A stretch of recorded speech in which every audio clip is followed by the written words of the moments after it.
I hadn't even made it back from my father's funeral when my husband and his mother were already trying to break into his apartment. "Kick the door in, son," my mother-in-law barked. "Half of this belongs to you by law now." But when the door finally opened, a man stood there whose very presence made them both stumble back. "Mama," my husband wheezed. "It's him." Kesha loved her father's apartment. It wasn't just a home. It was a whole world filled with the scent of old books, strong black tea, and the faint spicy aroma of his signature sandalwood cologne. The spacious two-bedroom pre-war brownstone with high ceilings in the heart of Chicago was her sanctuary, her place of power. Here, in the cozy armchair by the window, she could sit for hours with her father, Major Marcus Vance, and talk about everything under the sun. Well, mostly she did the talking. He, a retired Army officer, a stern man of few words, would listen, occasionally asking a question or nodding his gray head. At 32 years old, Kesha still felt like the little girl he had taught to ride a bike in this very courtyard, the girl for whom he was and remained the most important man in her life. Her husband, Darnell, was different. Simple, grounded, reliable, or so she had thought in the beginning. They had been married for 5 years, living in a small mortgaged one-bedroom condo, and their life flowed smoothly and predictably. Darnell worked as a mechanic. Kesha was a librarian. They weren't rich, but they had enough. The main problem in their family wasn't even the lack of money, but Darnell's mother, Mrs. Louise Booker, a loud, domineering woman with an unshakable belief in her own righteousness. She had made it clear from the start that Kesha wasn't good enough for her golden boy.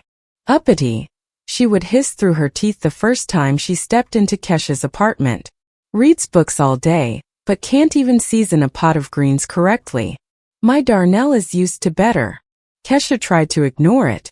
She tried to please her, baking sweet potato pies just the way her mother-in-law liked, patiently listening to her endless lectures. She wanted peace in the family, but the harder she tried, the bolder Louise became. Recently, when Major Vance's health had taken a sharp turn for the worse, the mother-in-law's visits became more frequent. But she didn't come to visit Kesha and Darnell. She came to the Major's apartment, where Kesha had moved temporarily to care for him. Louise showed up under the pretext of helping, but her help consisted of walking around the spacious rooms with the air of a landlady, clicking her tongue. "Yes," she drawled during one such visit, running a finger along the carved back of an antique oak buffet. They knew how to build things back then, not like that cheap plywood they use now. And this location right in the center. Apartments like this are worth their weight in gold these days. Major Vance, sitting in his armchair wrapped in a blanket, just sighed heavily and turned toward the window. He couldn't stand Louise calling her a market hustler behind her back. "This beauty shouldn't go to waste," the mother-in-law continued, ignoring the owner's reaction. "God willing, when Marcus gets better, we'll have to think about how to fit everyone in here. It's too tight for you and Darnell in that little box of yours. But here there's space. You could play football in here." Kesha felt a chill run down her spine. "Mrs. Booker, this is Daddy's apartment." "So what?" She turned and looked at Kesha with a sugary, fake smile. "Your daddy is yours, but you are my son's wife. That means the apartment is practically ours. Family property." Darnell, who had come along with his mother, coughed awkwardly. "Mama, why are you starting?" "What am I starting? I'm thinking about the future. About the grandkids. Where are they going to grow up? In your one-room cage? Here. There's space. Fresh air." She said it with such confidence, as if the matter had already been decided. Kesha had written it off as her mother-in-law's lack of tact, her insatiable desire to control everything. She couldn't imagine that it wasn't just idle chatter. It was artillery preparation before the coming offensive. That evening when they were alone, her father breathed heavily and said, "Baby girl, you be careful with them. My heart tells me they aren't circling around here for anything good." "Daddy, come on." She adjusted his pillow. "Mrs. Booker is just loud. Sparrows on a branch are loud." "That woman is a vulture," he cut in. Greedy eyes grabbing hands. "I dealt with people like that back in my day. I know the type. Don't trust that Darnell of yours too much either. He's putty in her hands. It hurt Kesha to hear such words about her husband. She loved Darnell. Yes, he was soft. Yes, he listened to his mother and everything, but he was kind. Or so she thought. He wasn't capable of betrayal. How wrong she was. That conversation with her father was their last. That night he got worse. The ambulance, the ICU, 2 days of fighting for his life, and that was it. The old soldier's heart stopped. Kesha's world collapsed. She walked around like she was in a dream, organizing the funeral. Darnell and Louise were nearby, showing loud, performative concern. The mother-in-law wrung her hands, wailing about what a great man they had lost. Gold, not a father-in-law, she cried. Darnell hugged Kesha by the shoulders, whispering words of comfort, and she, stunned by grief, was even grateful to them. She didn't notice the quick, business-like glances they exchanged behind her back. She didn't hear Louise, turning away to blow her nose, quietly hiss to her son. Main thing is, find the documents.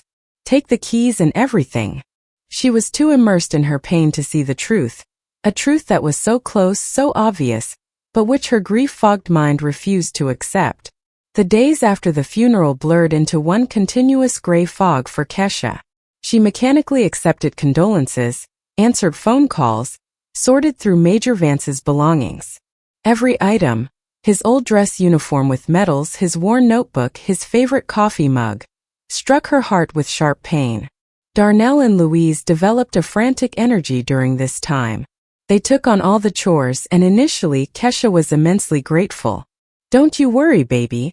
You just rest," Louise would say, patting Kesha's hand. "Darnell and I will handle everything. You need to think about yourself, your health. Such a tragedy." But very soon, Kesha began to notice oddities. Their care was strangely selective. They were far more interested in the papers and documents left behind by her father than in the organizational details. "Kesha, honey, where did Marcus keep the deed to the apartment?" Louise asked casually one afternoon while they sorted through desk drawers. "We ought to get them in order for the notary." "I don't know," Kesha answered, lost. "Probably in the safe." "The safe?" Her mother-in-law perked up instantly. "Where is it? And where are the keys?" "The safe is in the closet. Daddy always carried the keys with him. They must be in his personal effects. The hospital gave us." The next day, Darnell went to pick up the bag with her father's things. That evening, while Kesha was in the bathroom, she heard a lock click in the bedroom. She walked out and saw Darnell and his mother hunched over the open safe. "What are you doing?" she asked, stopping in the doorway. They flinched and spun around. A flash of annoyance crossed Louise's face, but she immediately plastered on a sympathetic smile. "There you are, sweetie. We just decided to check if everything was in place. Tidy things up. You never know." Darnell silently pulled a thick folder of documents from the safe and placed it on the table. "Yeah, here they are. Everything's here. The deed, the floor plan, the records," he mumbled, shuffling through the papers. "Well, thank the Lord," Louise concluded. "Now I'm calm. Let them stay with us for safekeeping for now. In your grief, you might lose them." She shamelessly grabbed the folder and shoved it into her oversized purse. Kesha wanted to object, but she was so emotionally exhausted she simply didn't have the strength. She just nodded silently. Suspicions, which had been just a vague feeling, began to take shape. Their interest was unhealthy, feverish. They weren't behaving like grieving relatives, but like looters who had stumbled upon treasure. Darnell, who had never been interested in legal matters, suddenly began discussing inheritance laws. "You know," he said one evening, "by law, the first-tier heirs are children, parents, and spouses. That means you. But since you're my wife, everything you inherit automatically becomes our community property." "That's not true," Kesha corrected automatically. She had looked into this once as a librarian. Inheritance is separate property. It belongs only to the person who receives it. "Really?" Darnell raised his eyebrows in surprise. "I read somewhere it was different." "Well, it doesn't matter. We're a family anyway. Everything is shared." He said it lightly, But Kesha caught a note of disappointment. He had clearly been counting on a different answer. Louise also constantly brought up the topic but from a different angle. "Oh, Kesha, how are you going to manage such a big apartment all by yourself now? The utilities must be huge and the property taxes. That's a fortune to pay." "I'll manage," Kesha replied. "Will you?" The mother-in-law shook her head. "It's hard alone. Now, if you and Darnell moved in here, sold your little place, then yes, it would be easier together." She constantly, methodically, drop by drop, instilled the idea that Kesha couldn't handle it alone, that the apartment was a burden, not a blessing. Kesha remembered her father's words more frequently now. They aren't circling for anything good. She started watching them. She saw Darnell talking to his mother on the phone, walking into another room, speaking quietly, almost in a whisper. She saw the meaningful glances they exchanged behind her back. Her anxiety was turning into concrete suspicion. One day, while cleaning, she found a crumpled piece of paper under the sofa where Darnell usually sat. It was a flyer for one of those predatory "we buy houses for cash" companies. A phrase was circled in thick marker. Asterisk, closing in 3 days. Cash up front. Help with complicated titles. Asterisk. Kesha's hands went cold. Asterisk, why did Darnell have this? What complicated titles? Asterisk, she smoothed out the paper and shoved it into her pocket. She decided to talk to Darnell directly. That evening she showed him the flyer. "What is this?" He glanced at it, and for a second fear flashed across his face, but he quickly pulled himself together. "Oh, that? Someone stuffed it in the mailbox. I didn't even look at it, just pulled it out and tossed it." "Why? Are you sure?" She looked him straight in the eyes. "I'm sure." He looked away. "Kesha, what is this interrogation? My father-in-law just died, and you're coming at me with some trash. Have you no conscience?" He turned and walked into the kitchen. In that moment, she realized he wasn't just lying. He was attacking, using her grief to make her feel guilty. It was his mother's favorite tactic. She no longer had any doubts. They were planning something dirty and low, and she had to find out exactly what before it was too late. The realization that her husband and mother-in-law were playing a double game became the point of no return for Kesha. The grief from losing her father hadn't gone anywhere, but now it was mixed with a new unfamiliar feeling, a cold, ringing rage. They dared to use her vulnerability, her pain, to pull off their dirty schemes. They thought she was weak, crushed, incapable of resistance. And that was their main mistake. Kesha didn't cry at night anymore, she thought. Her brain, accustomed to systematic organization and analysis, was now working in investigator mode. She correlated facts, analyzed words, looked for inconsistencies. She remembered Darnell said he'd put the documents in a safe place. But where? He was a creature of habit. He kept all things important to him in one place. An old military foot locker on the top shelf of their bedroom closet. He called it his stash. Waiting until he left for work, she got the stepladder and pulled down the heavy, dusty box. It was locked. She didn't have the key, but nearby on the shelf was a toolbox. A thin metal wire, a few minutes of patience, and the lock clicked open. Her father had taught her this too. Her heart pounded as she lifted the lid. Inside, under a stack of old car magazines, she found the folder with her father's apartment documents. But next to it lay another one made of blue cardstock. She opened it. Inside were forms, blank but stamped. A quitclaim deed, a power of attorney giving Darnell full rights to act on her behalf, and a spousal consent form. At the bottom were the stamps and signatures of a notary, a Mr. Higgins, but the lines for her signature were empty. Kesha gasped. They were preparing. They didn't just want to persuade her. They intended to force her to sign these papers, or forge her signature. The pre-stamped seals meant they had a notary in their pocket ready to commit a crime. She took photos of every form, every stamp with her phone, then carefully put everything back. Now she had her first real evidence. Not just suspicion, but proof of preparation for fraud. But that wasn't enough. She needed to understand their full plan. She knew Darnell had recently bought a second cheap burner phone. She found it in the pocket of his work jacket. There was no passcode. She opened the messages and what she read made her shudder. It was a text thread with Louise. Short, businesslike, like a report from the front lines. Darnell *, Mama, did you get the forms? Louise *, yeah, got everything.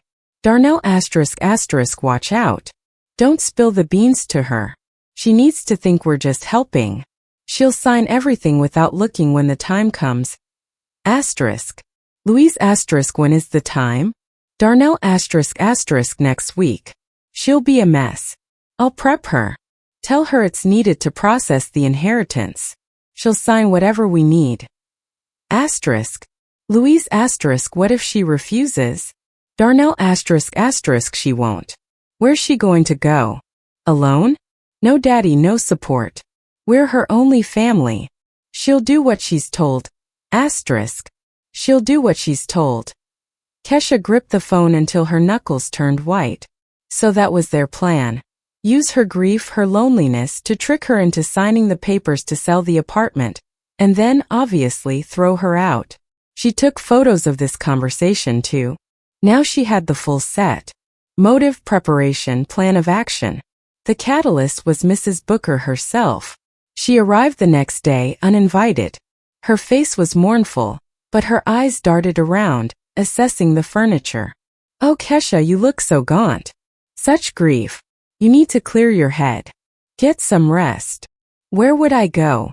Kesha sighed, playing along. You should go down south to your aunt's place in Georgia. The mother-in-law perked up instantly. Or somewhere else for a week or two. Change the scenery. Darnell and I will look after the apartment here. Start settling the inheritance matter slowly so we don't burden you. There it was. She was trying to ship her out of town to pull everything off in her absence. Thank you for your concern, Mrs. Booker, Kesha said, looking her straight in the eye. But I'm not going anywhere. I'll handle my father's affairs myself. A flash of poorly concealed irritation crossed her mother-in-law's face. You silly girl, she hissed. You don't understand anything about these matters. You'll only mess it up. A man should handle this. Darnell, he's the head. And what am I, according to you? You're the neck. The mother-in-law smirked. Where the husband turns, that's where you look. So don't be stubborn. Give Darnell power of attorney and you go rest. It'll be better for everyone. She stood up and left without saying goodbye. Kesha remained sitting in the kitchen. Now she knew everything. Their plan was simple and cynical, and they were confident in their success. But they hadn't accounted for one thing. Sometimes the neck turns in a completely different direction than the head wants, especially if that neck has its own brain and a steel spine inherited from a colonel. She no longer felt like a victim. She felt like a soldier upon whom war had been declared, and she accepted the challenge. She called her cousin Tasha, a high-end realtor in New York. Tasha, hey. I have something very important and very urgent. She briefly outlined the situation. Damn, Tasha drawled. Your husband's family is trash. Okay, listen. I need photos of all the documents you found and the address of that notary. I'll run him through my channels. And also, is there anyone your father trusted more than anyone? An old friend, a fellow soldier. There is, Kesha remembered. Sergeant Cyrus Webb. Uncle Cyrus. They served together. Daddy called him his conscience. Perfect. Find his number. We're going to need him. Kesha felt threads appearing in her hands that she could pull. She wasn't alone anymore. Having received the first instructions, Kesha felt more confident. The chaos in her head began to give way to a clear plan. She was mobilized. First, she sent Tasha all the photos. Tasha replied, *received. This notary is shady. I see it already. The seal looks fake. I'll dig deeper.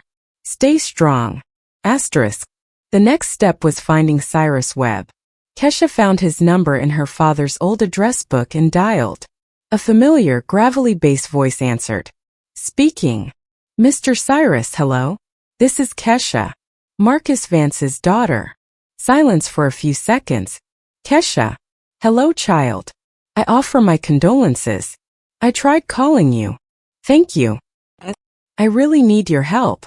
What happened? Kesha, stumbling and anxious, told him everything.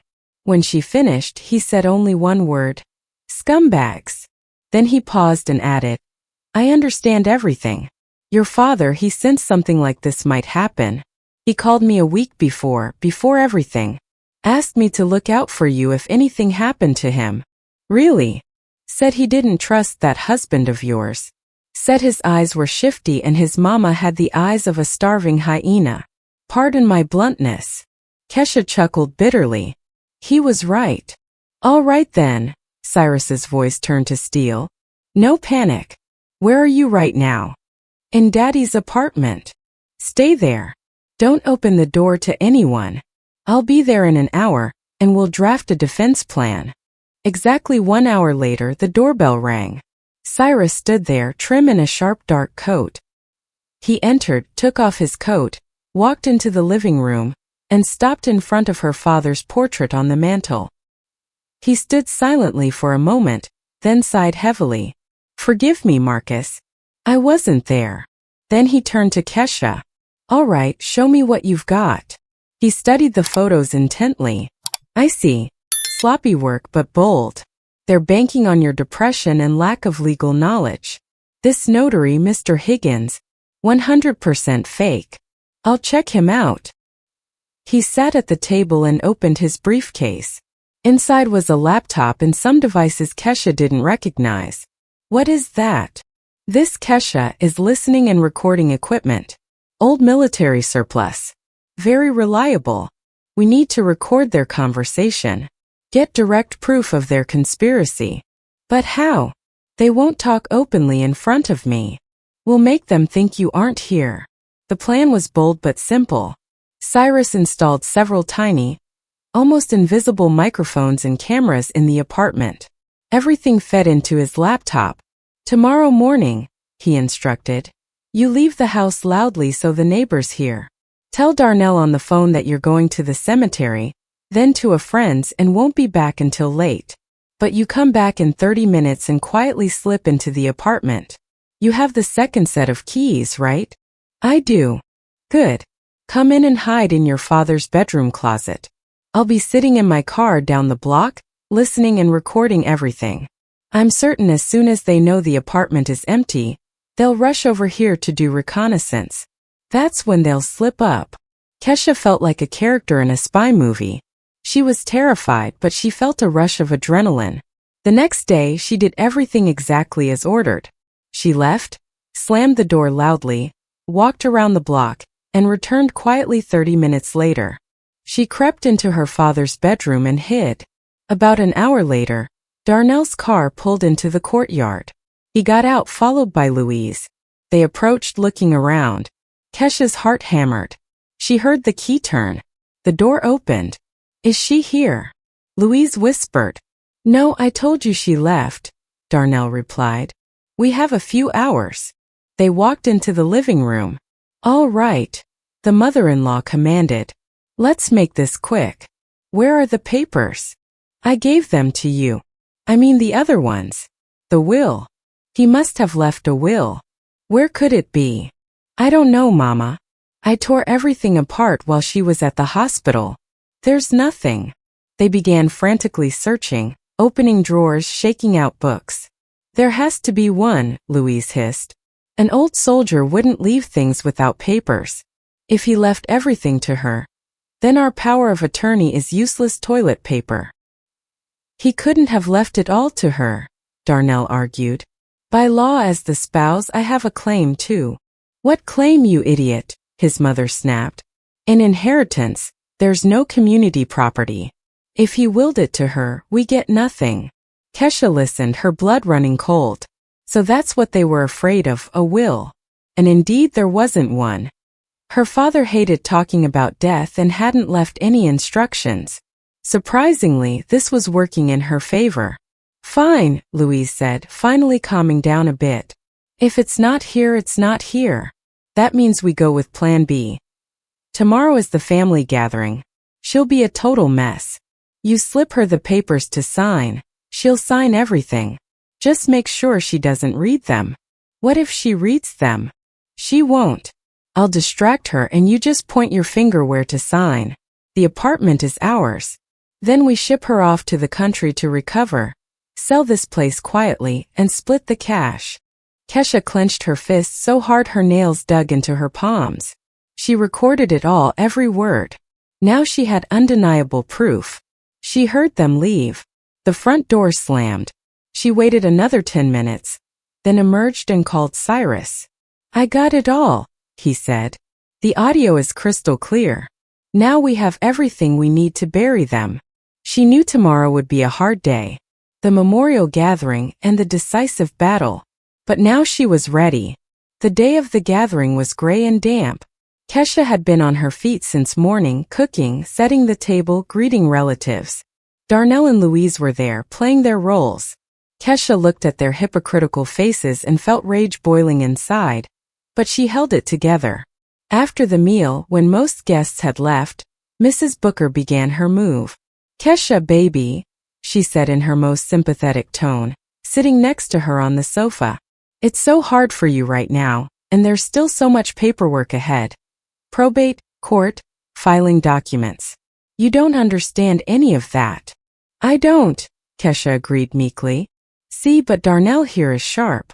He'll figure it all out. You just sign a power of attorney for him, and he'll run around to all the offices himself. You just rest, recover. As she spoke, Darnell pulled that same blue folder from his bag. Yeah, Kesha, he said, sliding the papers toward her. Mama's right. Don't stress yourself. Just a few signatures needed for the notary, so I can act on your behalf. He opened the folder and laid out the sheets. The general power of attorney, the quitclaim deed, the spousal consent. Right here, here, and here. He pointed. Kesha picked up a pen, her hand trembling. She looked at Darnell, then at his mother. They stared back, expectant, tense. They were so close. She slowly brought the pen to the paper. And at that moment the doorbell rang. Darnell and Louise flinched. Who is that? The mother-in-law asked nervously. We aren't expecting anyone. I'll get it, Kesha said, putting down the pen. Standing at the door was Cyrus Webb, and behind him stood two others, one in a police uniform, the other in a sharp suit with a briefcase. Good evening, Cyrus said, stepping into the apartment. Are we interrupting? Darnell and Louise rushed into the hallway. Seeing the guests, they froze. Louise's face turned white as a sheet. Who are you? She stammered. I am a friend of Marcus Vance, Cyrus introduced himself. And this is Detective Simmons. And this is Mr. Samuel Clark, a legitimate notary.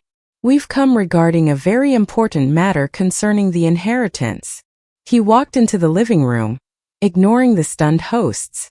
What inheritance? Louise found her voice. There was no will. Everything is by law. That's where you're mistaken, Mrs. Booker. Cyrus turned and looked at her with a cold, piercing gaze. There was a will. And I am the executor. He nodded to the notary. Mr. Clark opened his briefcase and pulled out a sealed envelope.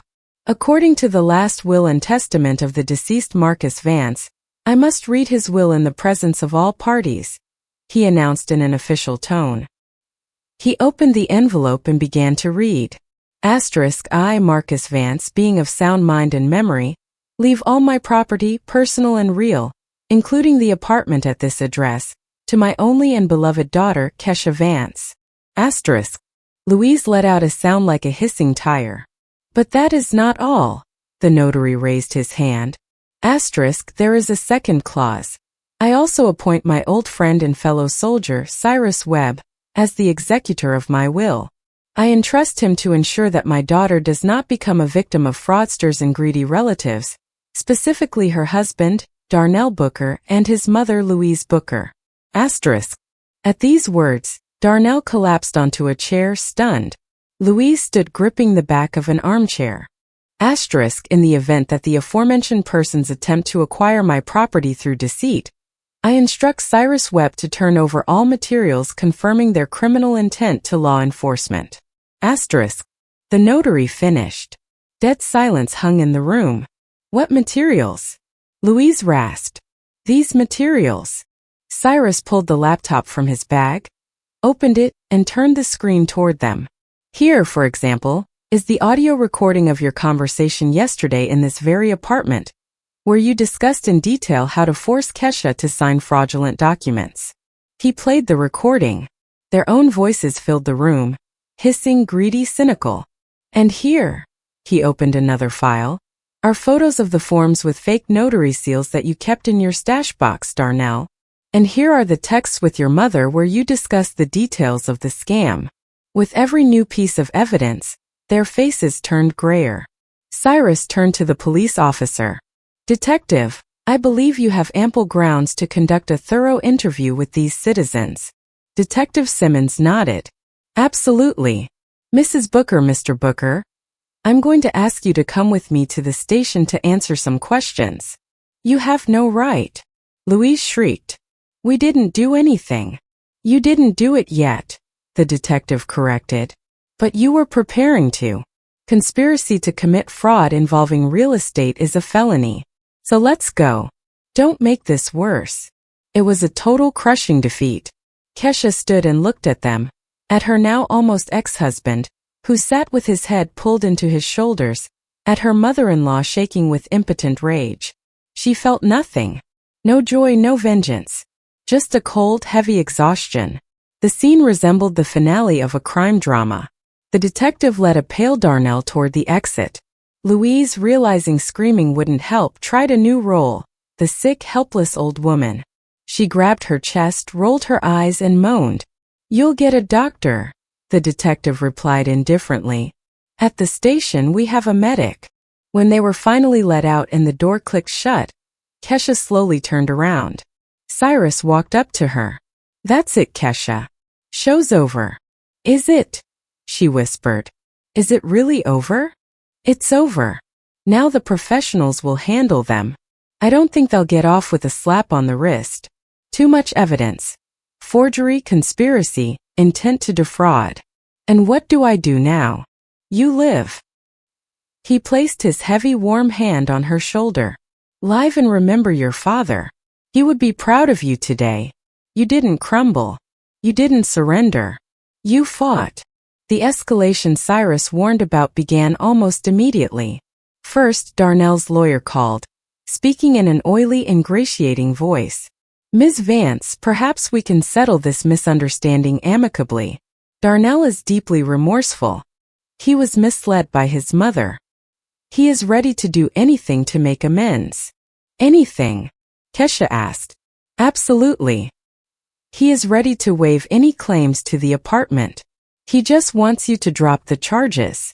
Tell Darnell, Kesha replied. The conversation is over. All further communication goes through the detective. She hung up. Then calls from relatives started. Kesha, baby, it's Auntie Gail. I heard what happened. You know it's not right to put your own husband in jail. You got to protect the family. A family that tries to rob you doesn't need protecting, Auntie Gail. Kesha cut her off and hung up. They launched a smear campaign, spreading rumors that she was the con artist, that she married Darnell just to kick him out after her rich daddy died, that she was in cahoots with gangsters, Cyrus, to frame an honest family. She sat alone in her big empty apartment and felt like a hunted animal. Darnell wrote her long tearful emails. Kesha, I can't live without you. I made a mistake. I know, but I love you. Forgive me. Let's forget everything like a bad dream. One day, after a particularly heartbreaking letter, she almost broke. She called Cyrus sobbing. I can't take it anymore. They've worn me down. Stay calm. His voice sounded like an order.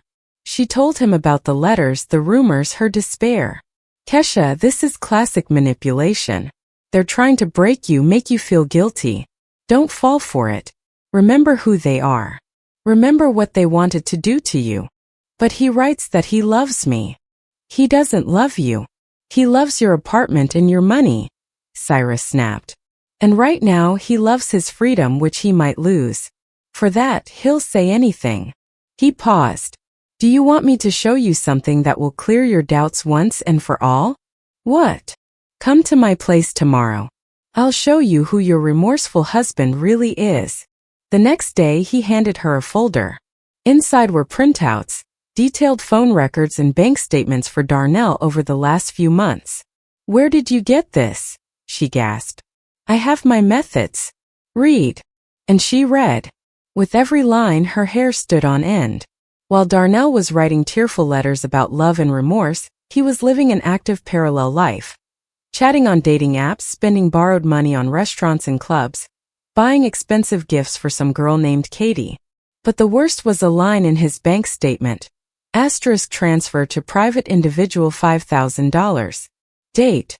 The day after her father's funeral, asterisk. What is this? That, Cyrus said, is payment for the services of that crooked notary who made the fake forms for them. He wasn't sorry, Kesha. He kept working on his plan. Even after I caught them, he just switched tactics from aggressive to pitiful. Kesha closed the folder. Her doubts, her pity, her last hopes, all of it crumbled to dust.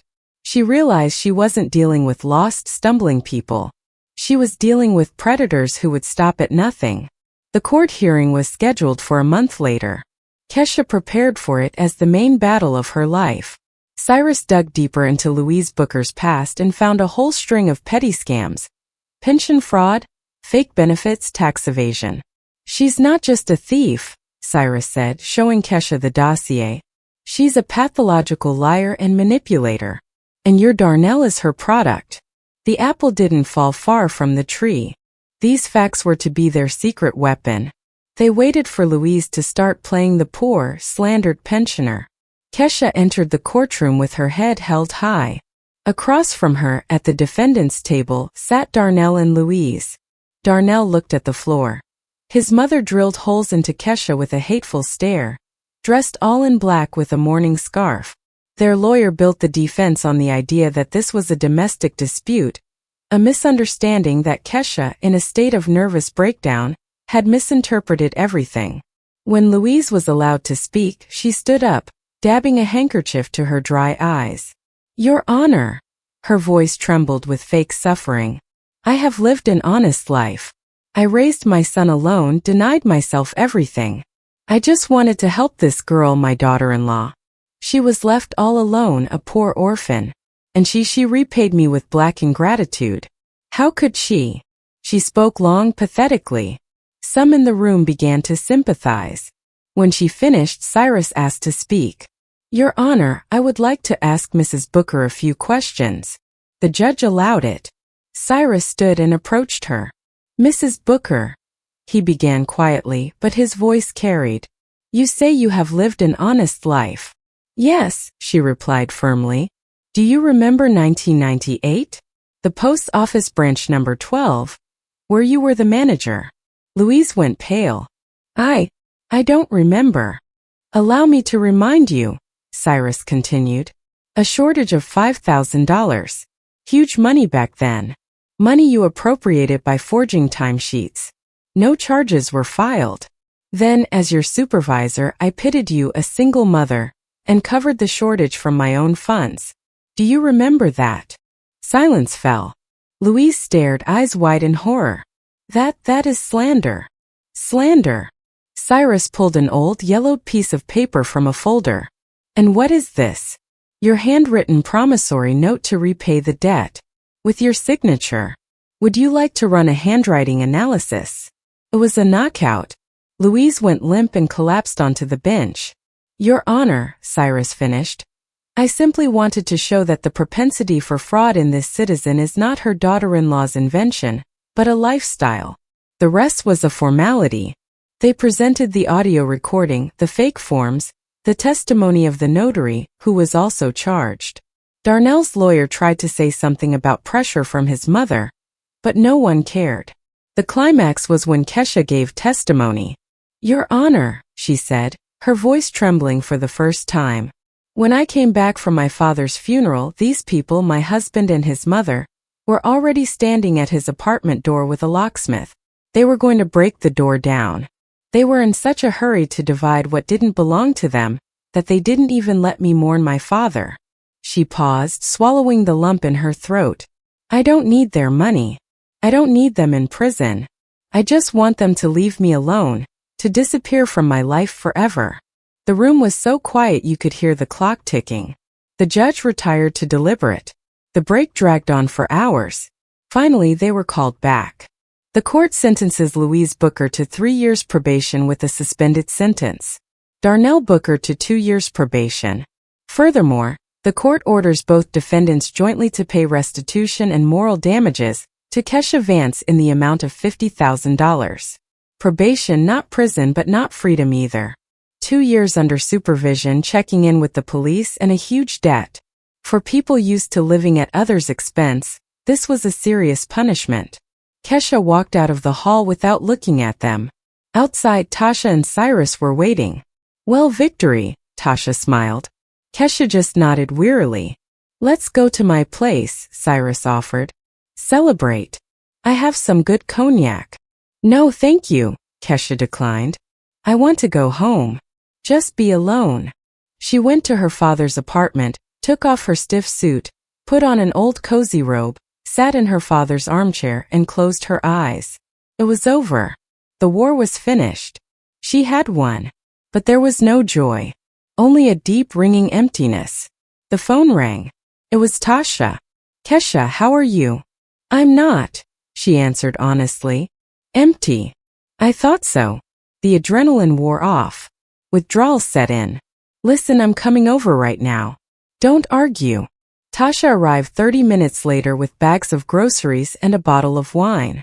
All right, she commanded from the doorway. We're going to treat you. The medicine is called friendship therapy. She went into the kitchen and started cooking dinner, chatting ceaselessly, filling the silence with life. They ate, drank a glass of wine, and Kesha felt the ice in her soul beginning to melt. Thank you, she said. For what? For being here. They talked deep into the night. For the first time in a long while, Kesha allowed herself to be weak, allowed herself to cry. And Tasha listened. You know, Tasha said when Kesha calmed down, the worst is behind you. You stood tall. You won. And the emptiness, it'll pass. New life, new people, new events will fill it. Just give yourself time. That night, Kesha slept peacefully for the first time in months. After that night, Kesha felt ready to take the next step, from the past into the future. She no longer wanted to sit in her father's apartment surrounded by ghosts. She needed her own space, her new home. She called Tasha. Tasha, I want to sell Daddy's apartment. Are you sure? It's a memory. Memory is in the heart, not in the walls. I need to move on. I want to buy a small but cozy place in a new neighborhood.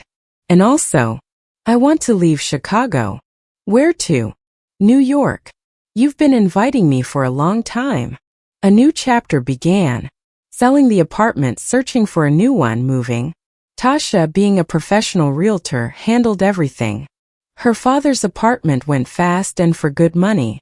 While searching for housing in New York, Kesha stayed with her cousin. She sorted through her father's things, the hardest part. Every book, every photo, every trinket was part of her life. She cried, but she sorted. Some things she kept, some she donated. In his papers, she found old letters from her mother, who died when Kesha was 5. In one letter, she found a phrase that struck her to the core. Marcus, baby, I'm so scared. Scared to leave you two alone. Promise me you'll make our Kesha strong. Strong enough to stand up for herself in this world. Kesha closed her eyes. Her father had kept his promise. 2 months later, Tasha found the perfect option. A small but very bright studio apartment in a quiet green part of Brooklyn. Kesha flew in for a day to see it and fell in love at first sight. I'll take it, she said without hesitation. The move felt like an escape. She boarded the train, taking only a couple of suitcases with necessities and her parents' photos. She watched the familiar landscapes float by and felt not a drop of regret. In New York, Tasha met her. They went to her new, still empty apartment. Housewarming, her cousin said, handing her a bottle of champagne. Now you're a New Yorker. Kesha threw herself into setting up her new nest, creating a world where she would be cozy and calm. She started looking for work. A month later, She was hired by a large research library in the rare books department. She was in her element again.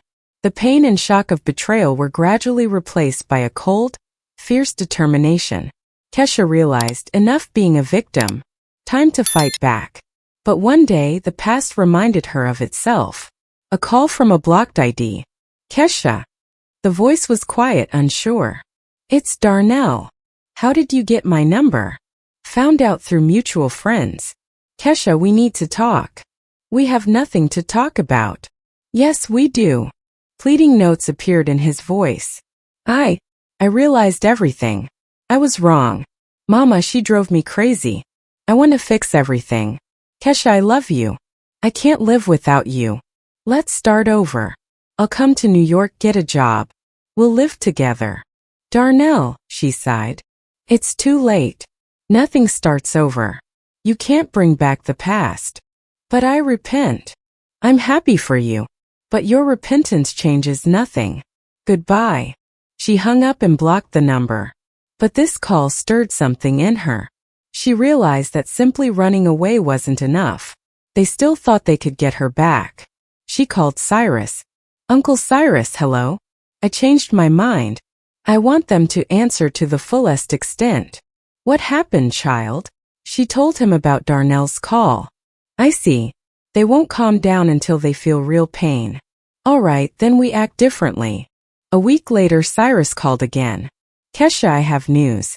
Remember I told you Darnell and his mother had a mortgage on their condo? Well, the bank, learning of the trial, the probation, the fact that Darnell lost his job, demanded early repayment of the entire loan. But they don't have money. Exactly. The condo went to auction. And it was already bought at a very good price. Who bought it? Guess. He chuckled. You. Or rather, I bought it for you in your name. Consider it a gift from me and your father. Kesha was silent, unable to utter a word. Now you have 2 apartments, he continued. One in New York, one in Chicago. Do what you want with it. But your ex-relatives, they are officially homeless. They're being evicted in a week. It wasn't just a counterstrike. It was a masterpiece of strategic planning. Cyrus used their own weapon, greed and stupidity, against them. They were left with nothing. Thank you, she whispered. Don't thank me. I just fulfilled your father's will. He asked to protect you. I protected you. That evening, Kesha sat by the window in her Brooklyn apartment for a long time. She decided she would rent out the Chicago condo and donate the money to a children's charity. Let some good come from this dirty story. She prepared her final answer. She gathered all the proofs of their guilt, the audio recording, copies of the fake documents, the court ruling, Louise's criminal dossier, and printed it all out. She also put in a copy of the deed to their former apartment, now belonging to her. She sent this envelope by certified mail, not to Darnell or his mother, but to Auntie Gail, the most gossiping and influential relative in their clan, with a short note, *, pass this to everyone interested. *. She knew this would be the final nail in the coffin of their reputation. A week later, Tasha called, her voice excited and delighted. Kesha, you are an evil genius. Can you imagine what's happening here? Auntie Gail, after getting your package, held a public flogging. She gathered the whole clan. She read all your papers out loud. They say the screaming reached the heavens. Basically, everyone publicly disowned the Bookers. They declared them a disgrace to the family. Louise, who tried to mumble something about slander, was practically chased out with a broom. And Darnell, he just sat there silent. Nobody even pitied him. Auntie Gail said, a son like that isn't a man, just a Klingon to his mama's skirt. And now what? Nothing. They are outcasts. They got evicted. They're living in some rented room on the south side now. No money, no support, no future. Your plan worked 200%. The trap snapped shut. That evening, for the first time in a long time, Kesha felt the story was truly finished. She had defended herself, her father's memory, and her future. She didn't just fight back. She destroyed their world built on lies and hypocrisy to the ground. And she did it with their own hands. Years passed. Kesha's life flowed, measured and happy. She married Julian, a kind, cultured archivist she met at work. They had a daughter, Marina. They sold both apartments and bought a big, cozy house in upstate New York with a garden and a porch. Kesha left the library and opened her own antique bookstore, her longtime dream. Their house was full of children's laughter, love, the smell of old books, and fresh coffee. The story with Darnell and his mother became a distant, almost erased memory. She learned that Louise, after all her relatives turned away, was put in a state-run nursing home. Her health was ruined by stress and malice. Darnell, after bouncing between cheap rentals and odd jobs, eventually drank himself to death. He was found dead in an alleyway, an overdose of cheap liquor. Kesha found out by accident from Tasha. She felt nothing. No pity, no gloating. That man had died to her much earlier. One day, organizing old papers, she stumbled upon the folder with the court materials. She sat in the armchair by the fireplace and began to reread it. Before her eyes rose that young, frightened woman she was back then, a woman who had everything taken from her except her dignity. And she felt not pity for her, but immense respect. That woman made it. She stood tall. She won. It was thanks to that past Kesha that she was sitting here now. In the evening, when the whole family gathered for dinner, her son, a grown, serious young man, said, "Mom, I gave a presentation at the university today about strength of spirit. And I talked about you." "About me?" Kesha was surprised. "Yeah, about how you left all alone, managed not just to survive but to build a new life. About how you never gave up." The professor said it was the best example of resilience he'd ever heard. Kesha looked at her son, at his proud, loving gaze. She looked at her husband, who squeezed her hand tenderly under the table, at her little daughter, who wrinkled her nose funnily trying to eat a piece of broccoli. And tears welled up in her eyes. Tears of happiness and gratitude. Yes, she did everything right. She chose life and life loved her back.